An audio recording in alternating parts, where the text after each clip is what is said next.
ball game. Good guys, welcome back to Short and Hoops. It's your boy Omar. Now, I've been just hearing about all these different ideas and theories why the NBA has technically been struggling with ratings, or why it's dying, why it's not as good as it was back then.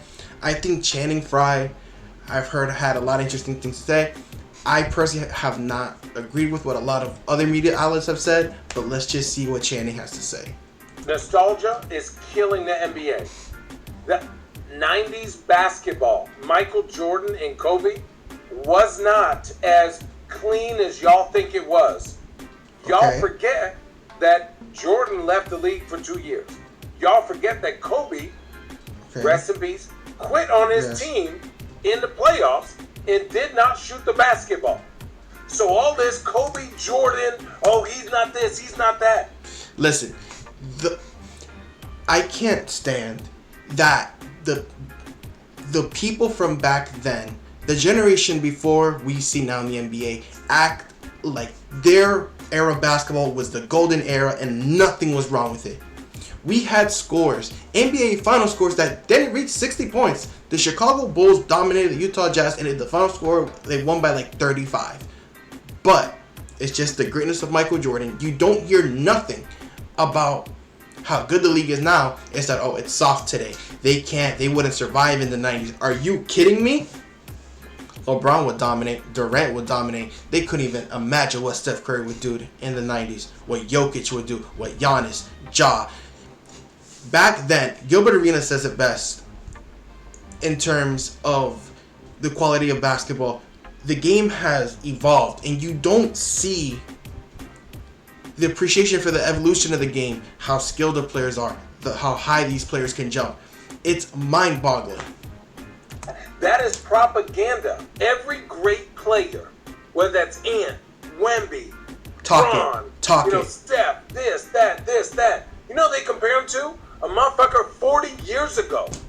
The rules weren't even the same.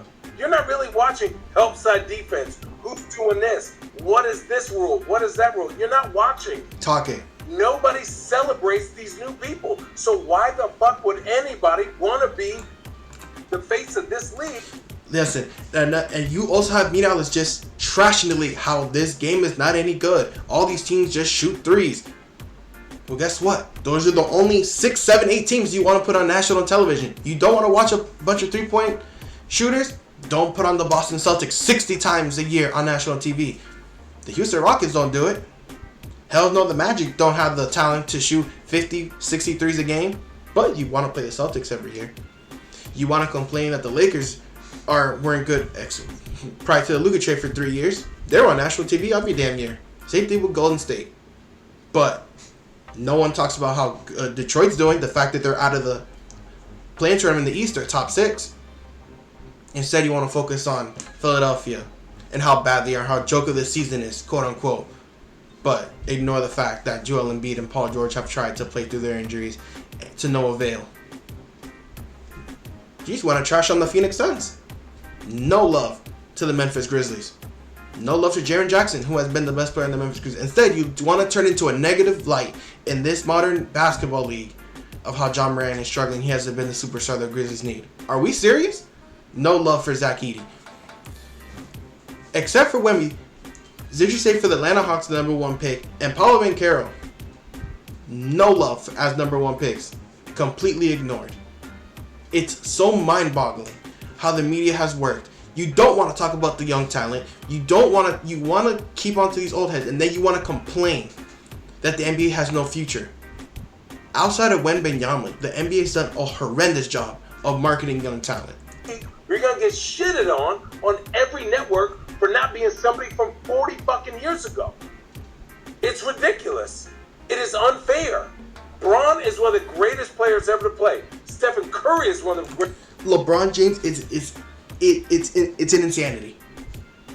This went on a complete legendary run to the NBA Finals. I believe it was 10 straight years. He's 4-6. Or 8 straight. He's 4-6. The talent he played against, yes, I get it. His play against the Dallas Mavericks wasn't the greatest. But everybody else, are we kidding me? The Warriors team he lost to, I don't mind it. Hell, the San Antonio team Spurs he lost to. Guess what? Dwayne Wade's body gave out on him. That's Bron's fault. It's insanity. I just don't get it. I just don't understand it. And it. Greatest players ever to play. Giannis is one of the great. Jokic. And you know what we do? We talk about fucking Michael Jordan. All this superstar era shit is over. Ring culture is also a monstrosity I don't completely understand. People want to talk down on James Harden's career, but ignore how close he was to winning it all. To the teams in his prime. I'm sorry he didn't beat Steph, KD, Clay, Draymond, and Andre Iguodala in those worst teams. I am so sorry. James Harden is such a failure as an NBA player. Like, are you insane? I don't understand what the national media does and the ring culture that exists down in this league. And then you complain when stars jump ship and try to team up on super teams. It's mind-boggling. Our cap called a second apron. It's over. Teams are gonna take over. Yeah, Channing Frye honestly said a lot of good points. I really love what he said. And guess what? And when it also comes for the TV NBA ratings, I promise people are watching. But the NBA wants to make it impossible for people to watch. The views are there. They're creative views, but the views are there. And it's just mind-boggling that how the NBA media treats a lot of the young talent in this league. They don't talk about them. They want to talk about the old heads. And when they talk about them, it's usually a lot of complaining on how they won't be as great as John Stockton, Jordan, Magic, Bird. Like, understanding the game has evolved and players are meant to be better than players prior. Kevin Durant is meant to be better than Larry Bird. And guess what? He is. Steph Curry is better than Magic. It doesn't make sense. Let me know what you guys think in the comment section down below. Like, comment, subscribe. See you guys next time. Peace.